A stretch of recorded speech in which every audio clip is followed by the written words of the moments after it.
ஆனந்தப்பட்டினம் ஒரு சின்ன கிராமம். அங்க மேக்னா, ரம்யான்னு 2 அக்கா தங்கச்சிங்க வாழ்ந்துட்டு வந்தாங்க. மேக்னா அந்த வீட்டோட மூத்த பெண். இவங்களோட தாய் தந்தை 2 பேரும் வேலை தேடி நகரத்துக்கு போயிட்டாங்க. அதனால இவங்க 2 பேரையும் இங்கேயே விட்டுட்டு போயிட்டாங்க. இவங்க 2 பேரும் இந்த ஊர்லயே கஷ்டப்பட்டு ஏதாவது வேலை பார்த்துட்டு இருந்தாங்க. அப்ப ஒரு நாள் அந்த வீட்டோட உரிமையாளர் ரங்கையா அங்க வர்றாரு.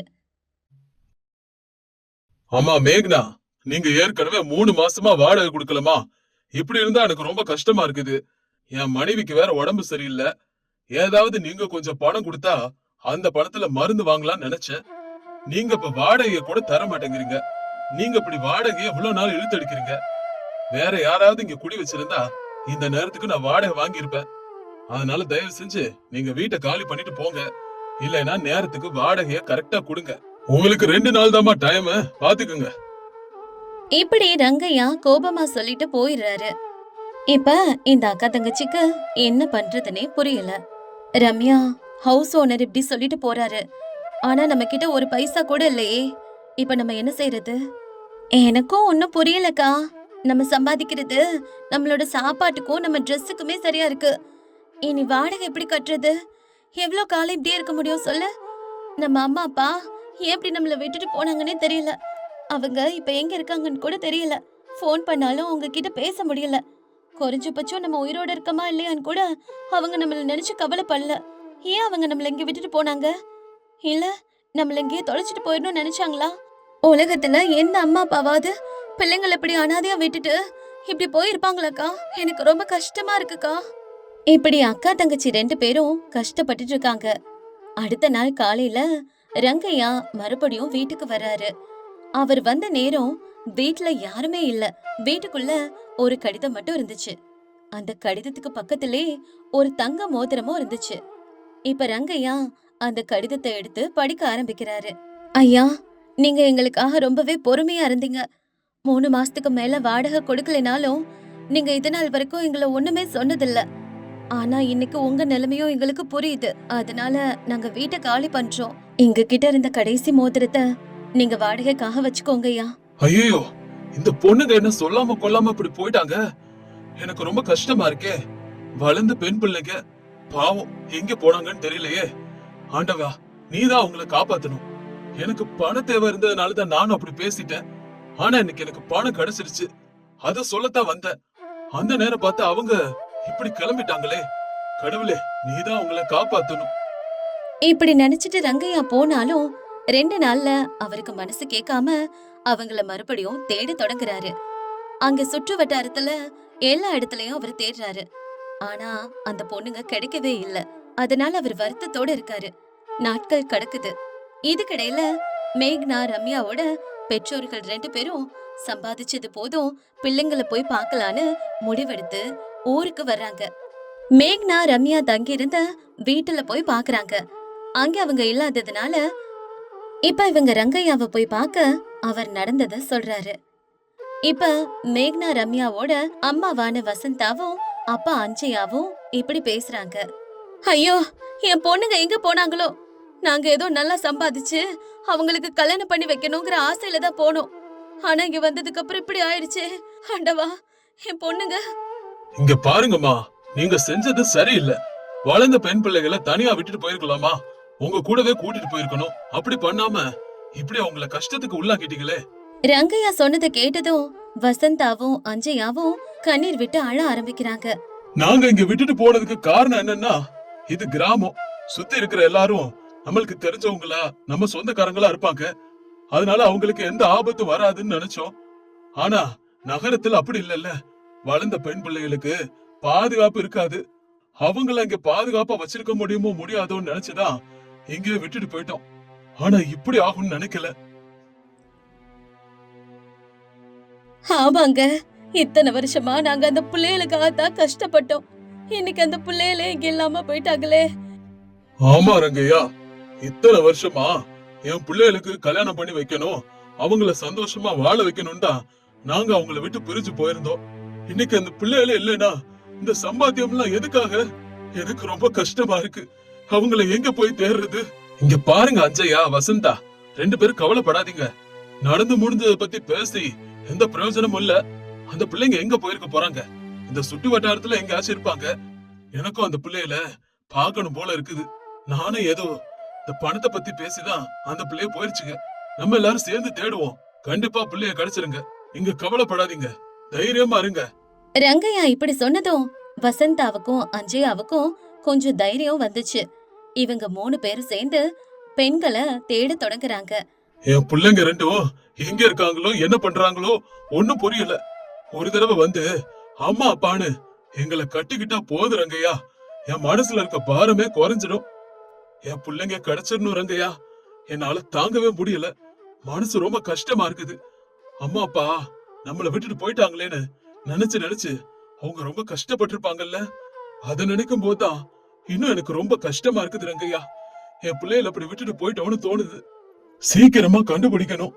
இப்படி அவங்க ஊரோட எல்லை வரைக்கும் தேடிக்கிட்டே வந்துட்டாங்க.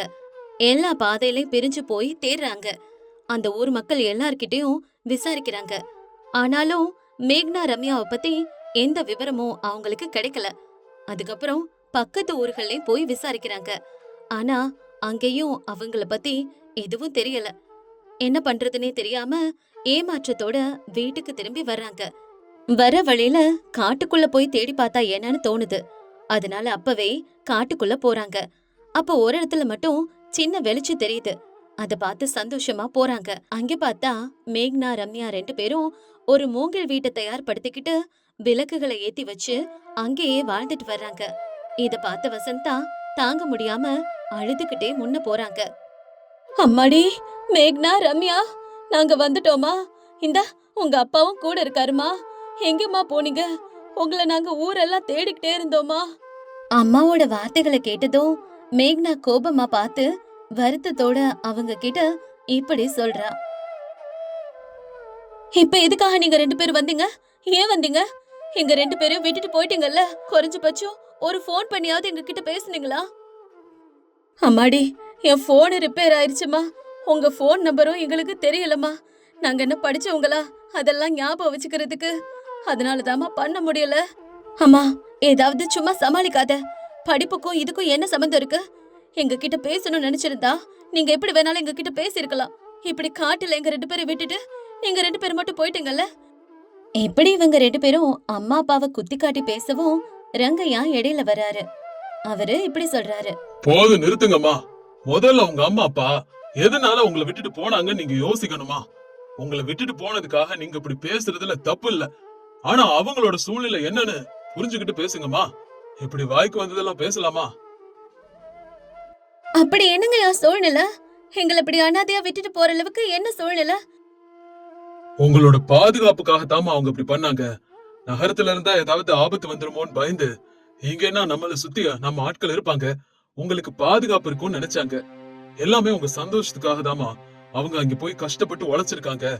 உங்களுக்கு கல்யாணம் பண்ணி வைக்கணும் அந்த நல்ல எண்ணத்துலதான் உங்க அம்மா அப்பா நகரத்துக்கு போய் கஷ்டப்பட்டு உழைச்சிருக்காங்க. மத்தபடி உங்க 2 பேரும் தொலைக்கணும்னு இல்லம்மா. நீங்க தாமா அவங்கள புரிஞ்சுக்கணும். இத கேட்ட மேக்னாவும் ரம்யாவும் ரொம்பவே கஷ்டப்பட்டு வருத்தத்தோட இப்படி பேசுறாங்க. அம்மா அப்பா, எங்களை மன்னிச்சிடுங்க.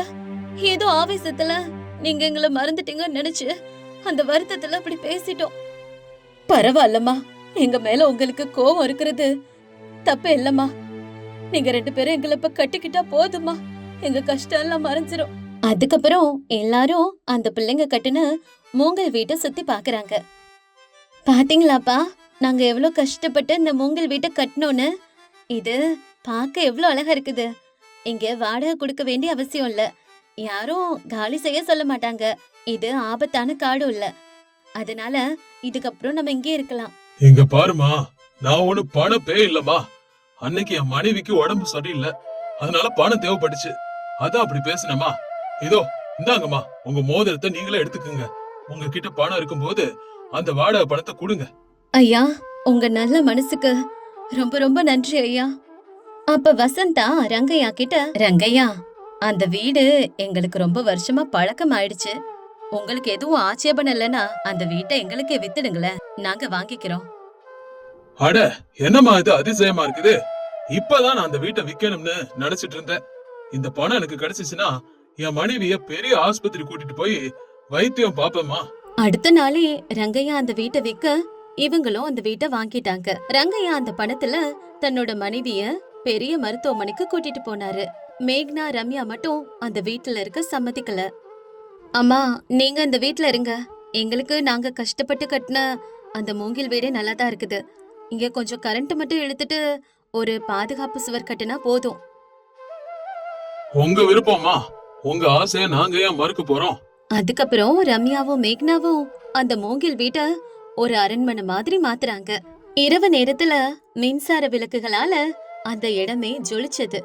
நாட்கள் போக போக மேக்னாவுக்கு கல்யாணம் பண்ணி வைக்கணும்னு நினைக்கிறாங்க. அப்பா, இப்ப என் கல்யாணத்துக்கு என்னப்பா அவசரம்? அப்படி இல்லம்மா. பெத்தவங்க எங்களுக்குன்னு ஒரு கடமை இருக்குல்ல. காலகாலத்துல உனக்கு கல்யாணம் பண்ணிட்டா நாங்க நிம்மதியா இருப்போமா. அதான் சொல்றோம், கல்யாணம் பண்ணிக்கோமா. மேக்னாவும் சரின்னு சொல்லவும் வாசுங்கிற பையனோட மேக்னாவுக்கு கல்யாணம் நடக்குது. கல்யாணத்துக்கு அப்புறம் மேக்னாவும் வாசுவும் மூங்கில் வீட்டிலேயே இருக்க முடிவெடுக்கிறாங்க. அஞ்சய்யா, வசந்தா, ரம்யா இவங்க 3 பேரும் அவங்க வாங்கின கல் வீட்டுக்கு போறாங்க. இப்ப வாசு அந்த மூங்கில் வீட்டை பார்த்து ரொம்பவே ஆச்சரியப்படுறான். மேக்னா, உன்னோட அறிவை நினைச்சா எனக்கு ரொம்ப பெருமையா இருக்கு. இவ்ளோ அழகான வீட்டை நீ எப்படி உருவாக்குன? இதுக்கு எவ்வளவு செலவாச்சு இதெல்லாம் எனக்கு தெரியாது. ஆனா இப்படி ஒரு வீட்டை கட்டணும்னு உனக்கு தோணிருக்கு பத்தியா?